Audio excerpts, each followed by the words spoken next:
a RevOps team that perhaps is really just operating like a sales ops team, what advice would you give them to start this journey and start this transition? First things first, data structure. Data structure, I feel like that's the biggest pain point for the RevOps right now because it all starts from there. If you don't have your foundation solid, you're not going to be stable. This is how marketing is reporting, and it's the same way how sales is reporting. So we need to align on the data dictionary and the field of the data points that we are using across entire cycle. As a leader in the revenue domain, you face a tough challenge: how to align best where you put your focus and resources with what your company aims to achieve. Striking the right balance between getting enough deals in the pipeline for your sales team without overwhelming them is a constant struggle. On one hand, you don't want to burden them, but on the other, having fewer opportunities can drive them to work harder. Additionally, fostering teamwork and consistent processes within your revenue team is an ongoing hurdle, crucial for growth, but requiring careful navigation. So, how can we find this balance to hit your revenue targets every quarter? Olga Traskova, VP of Revenue Operations at Birdeye, has mastered the art of revenue growth, particularly focusing on resource allocation and putting time where it's needed for the company to succeed. In this episode of the Run Revenue Show, Olga emphasizes prioritization, finding the right balance in resource allocation, and embracing RevOps as a strategic function. Listen throughout the full episode to hear the secrets Olga has to share on running revenue like a pro. I'm Kyle Coleman, sales pro turned SVP of marketing at Clary.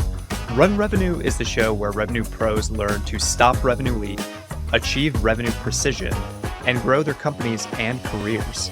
This is the Run Revenue Show with Kyle Coleman. Hello, everybody. Welcome to this episode of the Run Revenue Show. I am Kyle Coleman. I'm joined today by Olga Traskova, the VP of Revenue Operations at Birdeye. How are you doing today, Olga? I'm doing fantastic, and thank you so much for having me. How are you doing, Kyle? I'm living the dream, as always. I'm really excited for this conversation because we've had plenty of revenue operations people on this program, but most of them, in fact, all of them, graduated into revenue operations via sales operations. And you have a smattering of sales ops in your background, but your main focus has been marketing ops. And so what we're going to talk about today is the critical role of marketing ops across the revenue process. But before we get into that, let's hear a little bit more about you. Give us the bio blast. Who are you? Where have you been? What do you do now? Yeah, absolutely. So as you very correctly noted, I'm one of the rare representatives in revenue operations. I come from the marketing and marketing ops background, spent about 10 years of my career managing marketing technology and marketing operations.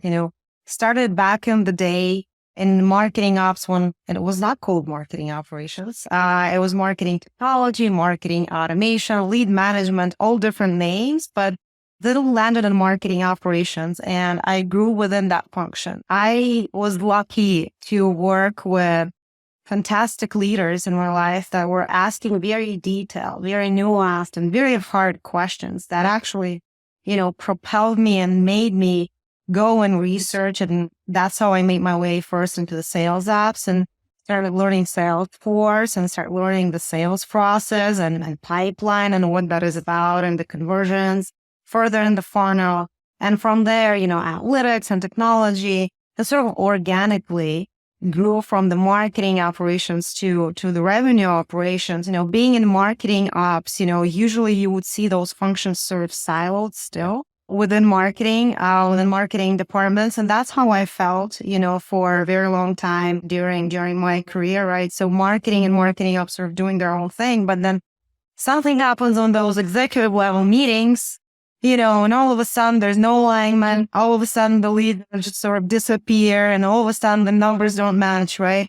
So having to answer those questions, the questions of like, what's going on, what's happening, how do we track, what's working, how do we invest, how do we ensure sales are following up, made me move into further down the funnel, so to speak, made me move into the sales ops and technology. At some point, I got introduced to revenue operations and became a believer, alignment is our love language. Alignment, that's what it takes, to make sure we decompress and de-dramatize. There's ELT meetings, make sure they come with the same set of data. They share the story and, they drive the actionable insights. About 5 years, 6 years ago, transitioned to revenue operations when the function was still emerging. I'm loving it every day. There's so many changes in the function. There's so many new best practices, new technologies, new processes, new alignments coming in, almost every day, so that it always keeps you on your toes and always keeps you learning. I love everything about that, Olga. I want to call out specifically the word alignment you use is so important. The way that we think about it is, and what we hear from a lot of revenue operations leaders, but also CROs, is that they want more collaboration across the revenue team. But at the same time, that collaboration, and it could sometimes lead to maybe too much freedom where people are kind of doing their own thing and finding success in a little ways that are off the beaten path. And so they also want governance so that they understand how can they standardize, how can they scale, and balancing collaboration and governance, I think, is a really critical role of revenue operations leaders across the full revenue process. And what you just outlined is we're talking, it seems like you said 5, 6 years ago, CROs, RevOps started to become more the flavor of the month. And this is not just us finding and replacing the word sales for revenue and saying, okay, we invented a new role. It's a new way of thinking about revenue as a process and not just an outcome that gets reported on at the end of the quarter. And marketing, all too often, is a forgotten or underleveraged or ignored part of that revenue process. And so you and I were speaking before we started recording, and you said there's more and more of an appetite for this marketing lens to be applied to revenue operations. Tell us why that is. Yeah, exactly. We cannot let that happen, Kyle, to be marketing forgotten, and sort of neglected, marginalized on the revenue table. Absolutely not, right? I would say 50-50 companies that I worked at, BDRs, would report to either marketing or sales, right? In the companies where BDR teams, SDR teams report to marketing, this is the very straight line connection, right? The leads or demand that is generated by marketing is being worked by those teams. So marketing has the direct impact. Marketing has the direct control and management of how our leads are being processed, verified, and then progressed down to the sales teams. So there, marketing already requires some sort of operationalization and process, right? How do we move on from leads and dealing with sort of just names in a spreadsheet or names in the system to actually working with the people, right? And then when you work with the people with the sort of sales roles, BDR role, there are a lot of questions that come up. It's not just the technology and the process, there's also the territory planning, right? And it's very adjacent to the sales ops, compensation management, the handoff to sales, the closed loop, or like how do they reward the sales back. So it is becoming very, very much sales just adjacent. And at this point, marketing is not longer siloed. Marketing is not just sitting on the side generating demand. Marketing now wants directly control and having the oversight of what's going on with the demand and the leads or account that they have generated. And all of that comes at a cost.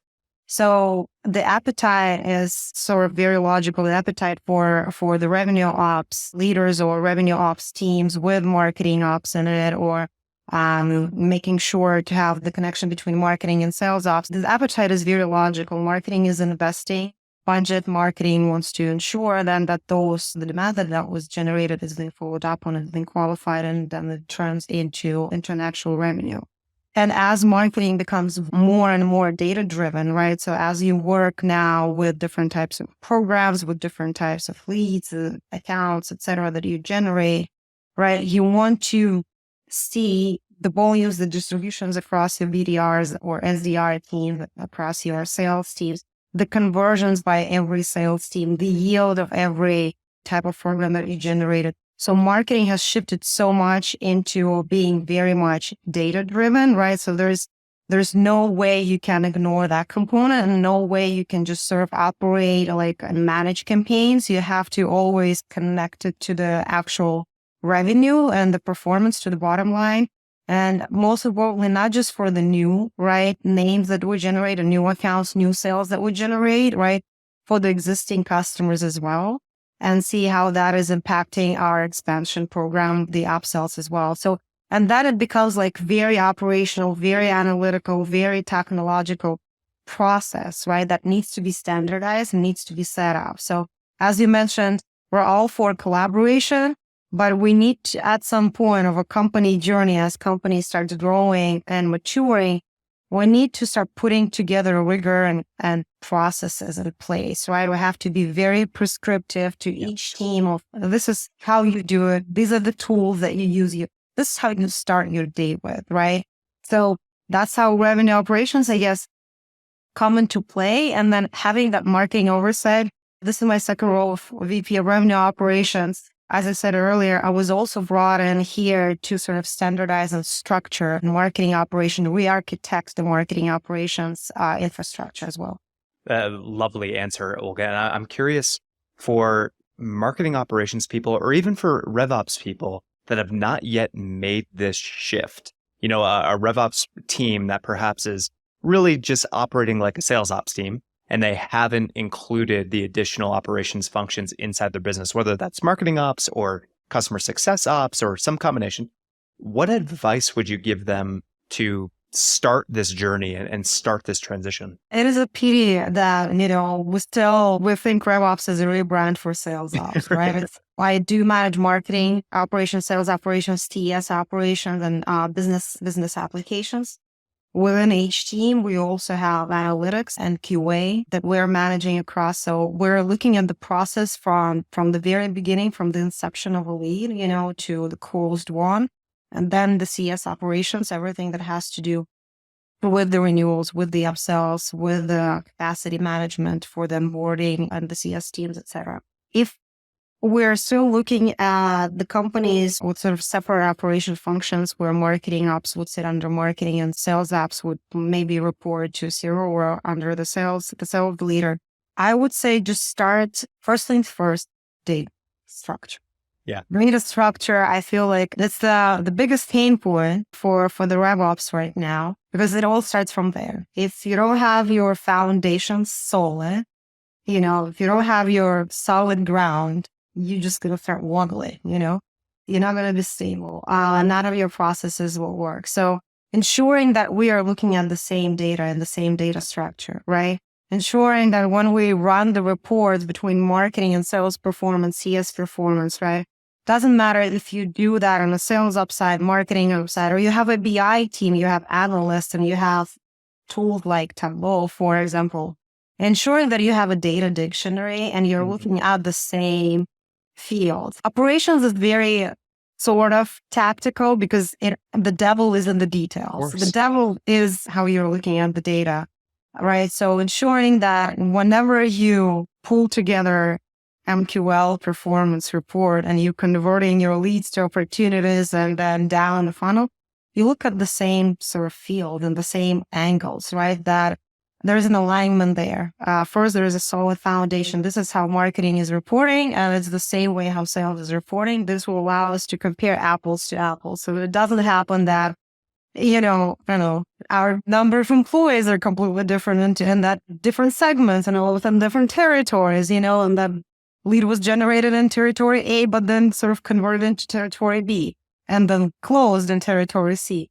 That way, there's no funnel, right? So we need to align on the data dictionary and the field of the data points that we are using across entire cycle. If it means going back and wiping out those data points or aligning them and syncing them together, that's what needs to be done. Ensuring the data process is solid.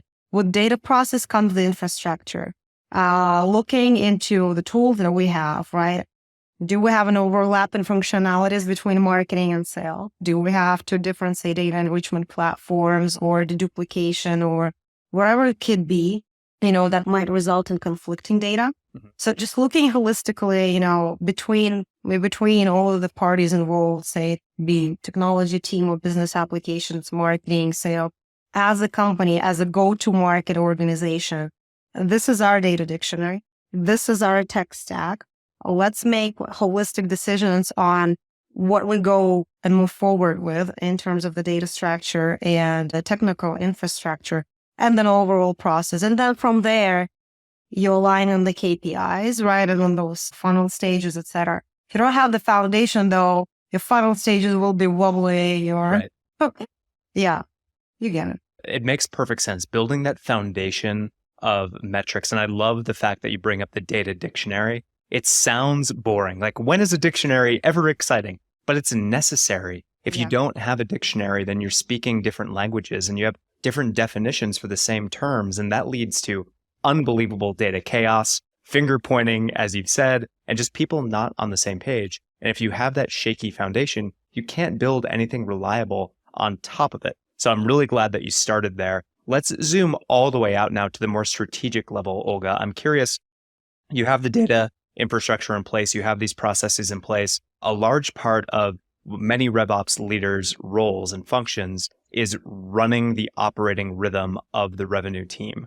I'm curious what some kind of key moments are for you throughout the 13-week quarter. What are some key moments that are fostering collaboration, are inspecting your processes and ensuring proper governance of those processes? Talk me through your operating rhythm. Yeah, we'll call it running a tight ship, right? We'll call it running a tight ship across the functions, marketing, sales, CS, operations, product, etc. And then within our functions as well. As we go into the quarter, we define the company level goals and objectives. And then those spiral down to each function. For the ops, I also define for each of my functional leaders their goals. The way I also do it, I allocate about 20% of time for some of the urgencies or the requests or, updates that might come in after we roll out some of the goals as a follow-ups. 4 to 5 for each function. So for sales, marketing, CS ops, business applications, I would have 4 to 5 larger goals, right? Also, depending on the size and the level of effort, that could be reduced to 2 or 3, right? Sure. Depending on that. And then those are, of course, connected to the company level goals. And then we do have 2 weekly meetings for our team. Just an internal meeting where we talk through the projects. And another one is external. This is where the CFO and the CEO would be as they look into the high level or high priority projects that the team's delivering. For example, we're changing the sales process. We're implementing the marketing infrastructure. We're moving from one marketing automation platform to another. There are questions about compensation management and how do we implement the comp plans, right, in the system. These are like high priority and high level projects that we discuss with that group. Every other week, I have a call with ELT. We'll have a call with my sales leader, with my CMO, with the CS ops leader, with the CTO, where we talk through the priorities. This is our roadmap based on the original goal. This is our roadmap, and it actually looks like a roadmap. It's an Excel spreadsheet with the template based on the weeks and the months and the quarters, highlighting, the length of time, the level of effort, and the resources allocated to each of the projects, right? To ensure we keep the tight ship on all the projects really closely, right? We update our ALT team on this is what has been completed, this is what's in progress, and this is the estimated time of arrival, right? This is what we're going to be picking up next month or next quarter. If anything needs to be added, say a CMO comes in and says, hey, we're going to be running, next month we're going to be running this event and I need a couple of resources allocated to help me build the processes around it, right? Then something else has to be moved and the rest of the team would agree, right? At the end of the day, we'll look into what impacts the bottom line and what is closely aligned with the company goals. So for me, as RevOps leader, it's ensuring that within the team, each of the functional leads and the team members, they understand and why we're working on, why we are prioritizing this in this way. And they understand, the rhythm and how to deliver every week the update, the projects that we're working on. That's internal management. External management is the ELT team and the sales leader and CMO and CS leader. Right, so that I can communicate it externally on this is our bandwidth and this is the project that we're working on.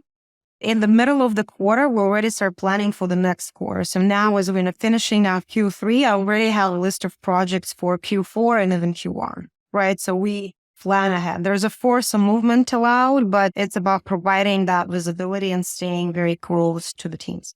Right back to that keyword of alignment. And you can't have alignment if you're not sharing your goals, if you're not sharing your projects, your programs, as well as keeping yourself accountable. If you commit to a timeline, you dang well better actually deliver on that timeline. Otherwise, you lose immediate credibility. So that all makes a lot of sense, Olga, from a project management, project tracking standpoint. How are you thinking about pipeline generation, pipeline coverage? How are you ensuring that the revenue goals of the business, current quarter, next quarter, a year out, how are you ensuring that those revenue targets are going to be supported by top of funnel efforts? And it would be different, by company based on the go-to-market, right? And based on the TAM and based on the assignments and territory managements, et cetera, right? Essentially, it comes down to this account math, right? Or the funnel planning. You can do this on the account level. You can do this on the lead level, right? You can connect the two. So the way we're looking at it, there are the quotas, all right? And we're using our existing historical data in terms of the conversions and the number of allocated accounts. And we calculate from there how many accounts each rep needs to have in different segments, different levels, either that is a BDR or that is an account executives at any given time, how many accounts they need to have and how many deals they need to close in a quarter or in a year. And then from there, how many opportunities they need to be generated, and it goes down to the lead. So that then informs marketing in terms of the marketing performance and how many leads or demand they need to generate. And then for sales and BDRs, it goes back to revenue operations in terms of how many accounts they need to have at any given time, clean accounts, duplicated accounts with all the right data. It also gives sort of a tasks for ourselves in order to ensure we have clean data, we have the dashboards ready, we have the system where we can track it, we can track the progress, right? We can also raise red flags if anything goes south. But then there's all this, the whole infrastructure after we agreed on the math and after we agreed on the required volumes, right, and the required conversions, we track it very closely, right? For example, we launched recently a pilot program in one of our segments where we sort of tested our hypothesis on the lead assignment tools. And we had weekly meetings with the leaders to watch the pacing and how we generate those leads and how we assign those leads to our salespeople. Are we pacing green? Do we have enough leads with this sort of distribution? How do we need to tweak the model? So for the first 2 months of testing, we were meeting weekly. We were watching the numbers. We were making changes, in the beginning, almost every other week. Then we started making changes every month until we reached the green line and until we ensure that this is the right amount of leads and the conversions, to ensure that they meet the quota. So essentially, what it takes, what is the math, what is the volumes and the conversions for us to get to the right number, right? And that's pretty much what you do in every segment. Maybe not as close because that was a pilot, sort of the new model that we were testing. As you roll it out, you stay close, you do the weekly reviews, but there's just less testing allowed. I love that, Olga. And it's interesting because a lot of times when I ask this question or have this conversation with RevOps people, their answer is basically limited to, well, we just make sure we have 3x pipeline coverage. And if we have 3x pipeline coverage, then we're probably good to go. But what I love about your answer is it's not that black and white. And in fact, it's far further upstream. In order to produce that pipeline coverage, you went all the way up to the individual lead level and the lead scoring that is going to waterfall out into the pipeline coverage that you need. And so my question for you now is, we talked about your marketing background, we talked about your approach to these things. This feels like something of a superpower that you have to think differently about the revenue process, or more broadly about how our marketing functions going to impact the revenue outcomes that we're able to generate. Talk to us more about how this marketing superpower is leveraged across your function. That's what I love about revenue operations in general. You get to see the bigger picture. You get to see the whys and you get to understand the nuances on different levels, right? Like, talk to a sales leader about lead scoring. They would probably not care, right? But that is extremely important. Again, that is one of those foundational items, right? It's what highlights and the leads that are produced by marketing. That is what prioritizes the queues. That is what being attacked first. And then from there, there's your lead attack time, right? There's lead dashboards and all of the top of the funnel metrics that are so important to closely manage, because that then has a direct impact into your pipeline generation and how close you stay to the pipeline. we all know this data points of like 5 minutes after a form submit, that is like your best time to reach out. Maybe it's 2 minutes now, I don't know, but the sooner the better, right? You have to build the infrastructure. You have to also track these times. You have to ensure you watch the volumes. For example, this pilot program that we tested out, we went into the pilot with assumptions on a certain level of conversions, right? And actually conversions resulted to be higher, right? So from there, we sort of started overfeeding our reps with the volumes, right? So there's also a balance of overfeeding them and them dealing with indigestion or them dealing with hunger, and finding this balance of like the right amount of leads that they can qualify and process. Same on the opportunity amount, right? If you have too many opportunities created by each AE at some point, there's just that many that can work at the same time. So you also have to watch those volumes and think about it as a bigger picture. This is what you are feeding your system with, and this is how you rank your system, right?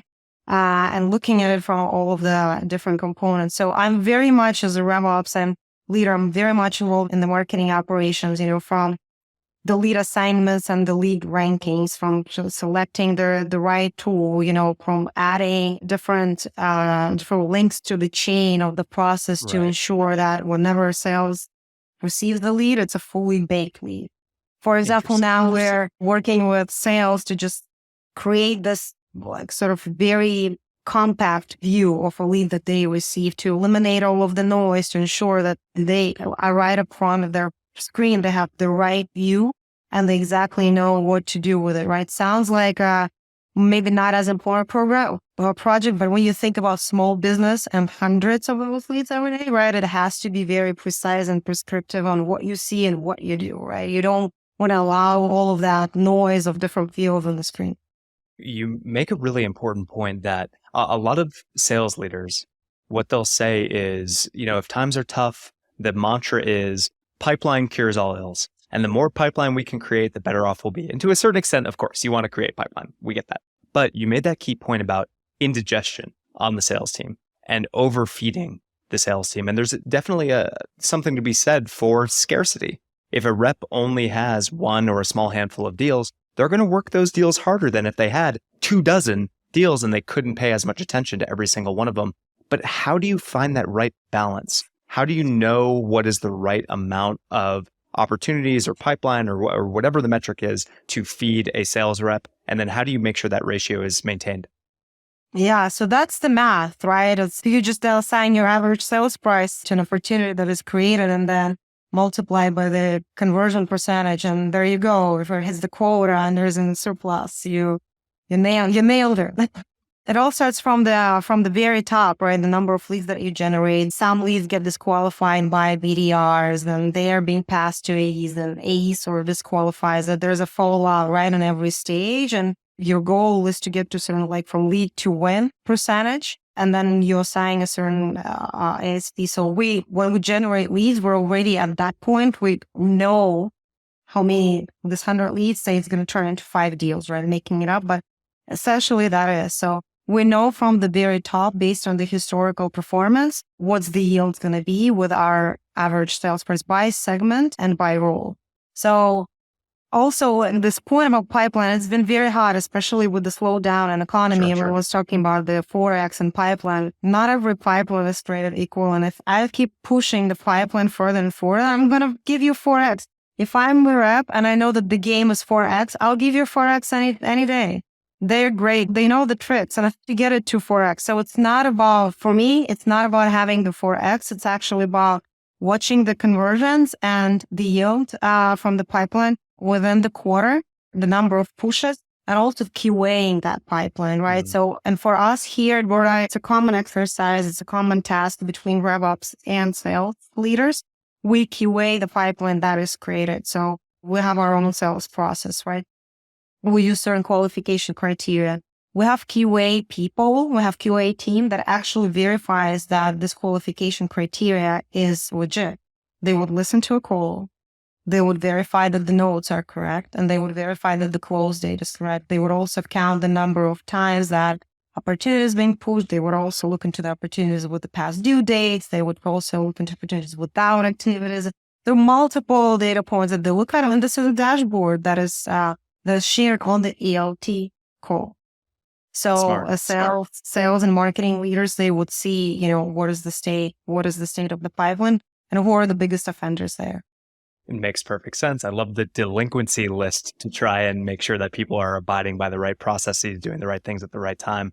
So we're almost out of time here, Olga. I'm curious to hear, when this podcast comes out, we're going to be entering Q4 or in Q4 for many companies.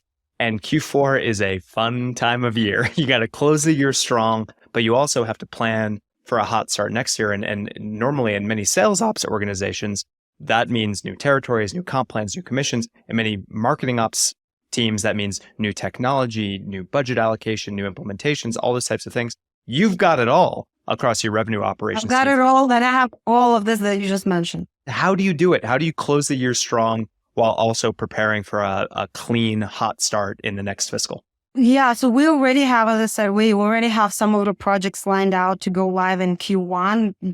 Q1 go live means that we already are working on those, right? So we are working on those. We're going to be working through those in Q4. We have a number of projects in our sales operations that we're actively working on now, but they will go live either late Q4 or beginning of Q1. Same on the marketing infrastructure. Re-infrastructure, actually, absolutely re-architecting the marketing ops process, right? Within Salesforce and outside of Salesforce on the website side as well. We already started doing that and aiming to go live like late into the quarter. Again, as you said, it's allocating enough time and staying close to that. A lot of changes are happening now at Birdeye when it comes to revenue operations. Data management is a huge project for us, right? So cleaning the database, re-architecting the database as well, thinking about those parent-child relationships, etc., right? Reassigning accounts. We're all into that, but I have a great team, and I have a pretty large team right here, where we're able to sort of assign ownership to different types of projects to the team. So with RevOps, I think there are external problems, there are foundational problems, and there are also resources allocation problems. Sure. RevOps is the hottest job on LinkedIn, and it's a blessing and a curse, to be the hottest job on LinkedIn. On the one hand, it's great to be here because there's a lot of just content and resources. You can learn a lot. The curse is that the expectations are high. The bar is very high. RevOps have been looked at. It's just going to solve all of our problems right now. Going to generate all the pipeline and close it in the next 30 days, and we're all going to be great. RevOps takes time. Yeah. And whenever it takes time, you also need to have resources. So the buy-in and the alignment between the leaders also comes into understanding that, and understanding that all of the RevOps projects are pretty big. They're very multifunctional. They're very multi-system. That requires certain skill set, and that requires a certain number of resources allocated, right, to that. So I have it here, which is great, and we're able to actually attack multiple projects at the same time and be pretty successful with the timeless. If the teams are smaller, what I also saw in the past, when the team is small, you have to prioritize it way more diligently and be very honest on what you can take on versus what you cannot take on, right? Because again, there's a very cross-functional, and if your team is lean, just be very honest and upfront about what you can do and what you cannot do, and maybe just focus on one project a quarter, but make it successful. I love that, Olga. And it's a similar theme that you've been sharing with us: alignment, collaboration, ensuring that the processes are governed, making sure that you're pre-planning these projects, you're communicating, you're working with the stakeholders across the company to ensure that these are the right things, and then assigning the right resources to those things and tracking them to completion. It's not easy. You need a system for it. You need a process for it. And I love the way that you've operationalized this. So thank you for walking us through that. Last question for you, a bit of a bonus question, is what's a book you've read that's had a big impact on your career? It could be a business book, it could be a sales book, marketing, whatever, or it could be a work of fiction or poetry. We're not picky. I'm curious to hear a book that's had an impact on you. Leaders At Last by Simon Sinek. That's the last book that I read about a month ago. I've read and I've listened to it, while driving. It was a combo. loved it a lot. And that, of course, inspired me in my leadership style and working closely with the teams that I'm at. I love that. Simon Sinek, we've heard his name multiple times on this program. So Leaders Eat Last is one of the best. Start with Why is another excellent Simon Sinek book. Olga, where can people find you? Where can people learn more about Birdeye? Sure. So I'm on LinkedIn. I'm there. Please feel free to connect and ping me there. Birdeye is birdeye.com.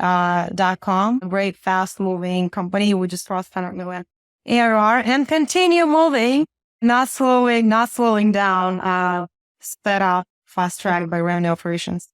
That's exactly right. Yes. Because of you and your team. I absolutely love it. Thank you so much, Olga. It's been fascinating to hear your journey, how you're infusing that marketing operations DNA across the revenue process and the impact you're making for Birdeye. Y'all are on absolute fire. So I'm not surprised to hear that it's you in the background pulling the strings and making sure that all the wheels are properly greased and the functions are operating properly. Thank you so much for spending time with us today. We really, really appreciate it. Thank you so much, Kyle. Thank you for listening. Don't let what you heard today go to waste. Take 2 minutes to download today's checklist to get your priorities in line for the week.